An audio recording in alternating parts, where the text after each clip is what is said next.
bahay magkakaroon. Pero sa totoo lang, hindi nyo naman talaga ginagawa. So, huwag po kayo magbabanggit ng networking. Po, kahit sulubi ng bahay. Huwag na huwag po. Ito na lang. Franchising po na. Kaya yung iba hindi makapatibay. Kasi po, natatakot pagdating dito, ay, networking pala yan. Sabi ko, partner, hindi networking. So, pag po pahala, yung drugs nga sa labas, o hindi yung bibenta, o drugs. Yung katawan nga yung nalalaga, sa iba, yan po sa Quezon Hub, katawan na binibenta nila, hindi natatakot. Bakit para sa pamilya? Bakit po natatakot ka? Kung tulungan yung tao para iwanan, natatakot. Tama naman. So, gagawin po nito, i-invite mo yung tao para tulungan. Malinaw hindi para pagkaperahan.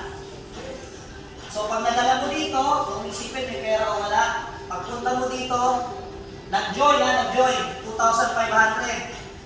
Ang nakita niya, o halimbawa, nagustuhan niya, bibigyan ka po 500 pesos. Pwede po tayo. Sige, palakasan. Matagal ko na nag-invite. Birthday ko, may diba? Yes, nag-invite. Minsan, matay, nag-invite. Makinig ako dito. Nanood ka ng sini, kinuwento ko. Kailan ka binigyan ng sinihan? Wala. Excited ka pala, di ba kayo tali? Kinuwento ko kayo. Maganda nun. Pero dito, sinero mo yung business, ang sabi ng kapal, hindi ka kita kay Master.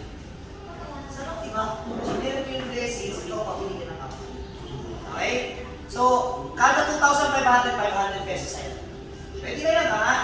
Yan ko lang pag-usapan natin. 2,500. Next. Mabilis lang tayo. Number 4 na, sales match commission.